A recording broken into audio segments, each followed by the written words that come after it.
کیا میں تم لوگوں کو سب سے بہتر عمل کے بارے میں نہ بتاؤں؟ وَأَزْكَاهَا عِنْدَ مَلِكِكُمْ، وہ عمل ایسا ہے کہ تمہارے رب کے پاس وہ سب سے پاکیزہ ہے، سب سے بہتر ہے۔ وَأَرْفَعِهَا فِي دَرَجَاتِكُمْ، اور جو تمہارے درجات کو سب سے زیادہ بلند کرتا ہے، تمہارا مرتبہ کو بڑھاتا ہے۔ وَخَيْرٌ لَكُمْ مِنْ إِنفَاقِ الذَّهَبِ وَالْوَرَقِ، اور سونا چاندی خرچ سے بھی وہ زیادہ بہتر ہے، سونا چاندی صدقہ کرنے سے بھی وہ زیادہ بہتر ہے۔ وَخَيْرٌ لَكُمْ مِنْ أَنْ تَلْقَوْا عَدُوَّكُمْ فَتَضْرِبُوا أَعْنَاقَهُمْ وَيَضْرِبُوا أَعْنَاقَكُمْ، اور یہ کہ تم اپنے دشمنوں سے ملاقات کرو اور تم ان کے گردن اڑا دو، وہ تمہارا گردن اڑا دے، یعنی جہاد کرو، اس سے بھی بہتر اعمال تم کو نہ بتا دوں؟ ان الحمد للہ نحمده ونستعینه ونستغفره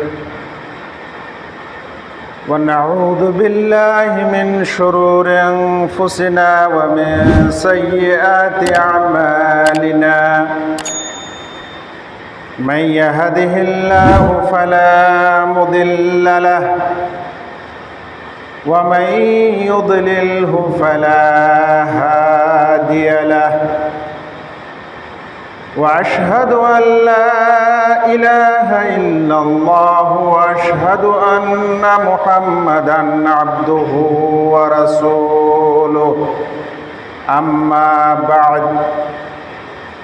فإن خير الحديث كتاب الله، وخير الهدي هدي محمد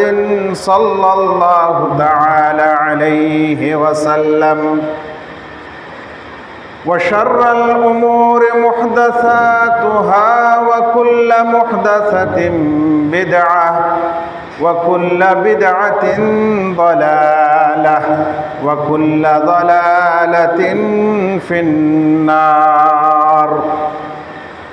أعوذ بالله من الشيطان الرجيم، فاذكروني أذكركم واشكروا لي ولا تكفرون۔ وقال أيضا: يا أيها الذين آمنوا اذكروا الله ذكرا كثيرا وسبحوه بكرة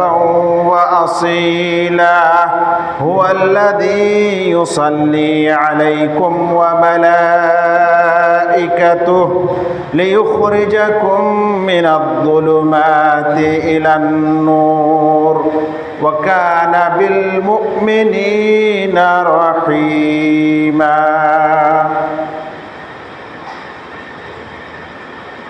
محترم حاضرین جمعہ، اللہ تعالیٰ کے لیے تمام طرح کی تعریف اور توصیف ہے۔ اس کے بعد پیارے نبی محمد مصطفیٰ صلی اللہ علیہ وسلم پر درود اور سلام نازل ہو۔ اللہم صلی علیہ، اللہم بارک علیہ۔ اللہ تعالیٰ نے ہمیں مسلمان بنایا اور اسلام سے مشرف کیا، اور ہمیں دنیا میں جینے کے لیے جو بھی بہتر سے بہتر طریقہ ہو سکتا ہے اللہ تعالیٰ نے اسے ہمیں عطا کیا۔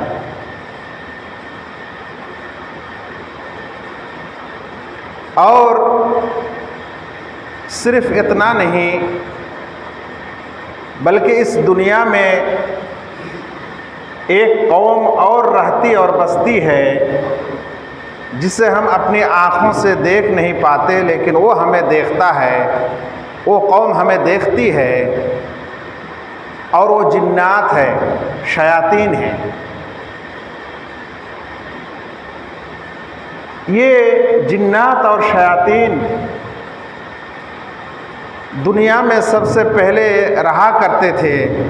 آدم علیہ السلام کی تخلیق سے پہلے، پھر جب آدم علیہ السلام اس دنیا میں ان کو پیدا کیا گیا اور پھر اس دنیا میں ان کو بسایا گیا تو ان جنات کو حکم ہوا کہ وہ ایسی جگہوں میں چلی جائیں جہاں انسان نہیں بستے، جہاں انسان نہیں رہتے۔ اور اللہ رب العالمین نے ان جنات اور شیاطین کے تکالیف سے اور ان کے طرف سے آنے والے جو بھی مشاکل انسان کو لاحق ہو سکتا ہے، ان چیزوں سے بھی اللہ تعالیٰ نے ہمیں نسخہ بتا دیا۔ اسلام نے ہمیں دنیا میں جینے کے طور طریقے تو سکھلایا بلکہ جنات اور شیاطین سے بچنے کے لیے بھی ہمیں اللہ رب العالمین نے راستہ بتا دیا۔ اور پھر دنیا میں ایک انسان کو جو بھی پریشانی لاحق ہوتی ہے، چاہے وہ کسی طرح کی مصیبت ہو، ہم و غم ہو، پریشانی ہو، جسمانی تکلیف ہو، دنیاوی مصائب ہوں، یہاں تک کہ انسان کو انہونی ڈر اگر ستائے تو ان سے بھی بچنے کا اللہ تعالیٰ نے ہمیں بہتر نسخہ عطا کیا اور طور و طریقہ عطا کیا۔ اگر ہم اس بات کو کہتے ہیں اس منبر میں تو ممکن ہے کچھ لوگ یہ کہیں گے کہ وہ قوم جس کو نہ ہم نے دیکھا اور نہ کبھی اس سے ہماری کوئی ملاقات ہوئی، ان کے بارے میں بتایا جا رہا ہے، تو پھر لوگ دنیا میں اتنے تعویذات اور اتنے دھاگے اور اتنے تاگے اور اتنے وسائل کیوں پہنتے ہیں؟ اسی لیے نا کہ ان کو بھی ڈر ستا رہا ہے کہ کہیں وہ کسی کے زد میں نہ آ جائیں، تکلیف میں نہ پڑ جائیں، اور طرح طرح کا خوف اس کے اندر ہے، اس لیے نا یہ سب پہنتے ہیں۔ لیکن ہمیں ان سب سے بچنے کے لیے کیا کرنا چاہیے، اسلام نے ہمیں کیا طور و طریقہ سکھایا ہے، انشاءاللہ آج اپنے اس خطبے میں اس کا بہت اختصار کے ساتھ ایک پہلو کو بتانے کی کوشش کروں گا۔ اللہ رب العالمین فرماتے ہیں یا ایھا الذین آمنوا اذکروا اللہ ذکرا کثیرا، اے مومنو اللہ تعالیٰ کا زیادہ سے زیادہ ذکر کیا کرو، وسبحوہ بکرۃ واصیلا، اور صبح شام اللہ تعالیٰ کی تسبیح بیان کرو۔ ھو الذی یصلی علیکم وملائکتہ، وہی وہ ذات ہے جو تم پر رحمت بھیجتے ہیں اور اس کے فرشتے بھی، لیخرجکم من الظلمات الی النور، تاکہ آپ لوگوں کو اندھیری سے روشنی کے طرف نکال لیا جائے۔ وَكَانَ بِالْمُؤْمِنِينَ رَحِيمًا، اور اللہ رب العالمین مومنوں کے ساتھ بڑا رحم کرم کرنے والا ہے۔ یہاں اللہ تعالیٰ نے جو حکم دیا ہے وہ ہے ذکر کرنے کا، کہ اے مومنوں صبح شام ذکر کرو۔ جی جو ہم نے پریشانیاں آپ کو بتایا، چاہے وہ جنات و شیاطین سے بچنے کے لیے ہو، یا چاہے اپنے جسمانی پریشانی ہو، یا اور دنیاوی بہت طرح کے پریشانی ہوں، ان سب سے بچنے کا ایک طریقہ اسلام نے ہمیں سکھایا، وہ یہ ہے کہ ہم اللہ تعالیٰ کا کثرت سے ذکر کریں۔ ابو الدرداء رضی اللہ تعالیٰ عنہ فرماتے ہیں اللہ کے رسول صلی اللہ علیہ وسلم نے فرمایا الا انبئکم بخیر اعمالکم، کیا میں تم لوگوں کو سب سے بہتر عمل کے بارے میں نہ بتاؤں؟ وَأَزْكَاهَا عِنْدَ مَلِكِكُمْ، وہ عمل ایسا ہے کہ تمہارے رب کے پاس وہ سب سے پاکیزہ ہے، سب سے بہتر ہے۔ وَأَرْفَعِهَا فِي دَرَجَاتِكُمْ، اور جو تمہارے درجات کو سب سے زیادہ بلند کرتا ہے، تمہارا مرتبہ کو بڑھاتا ہے۔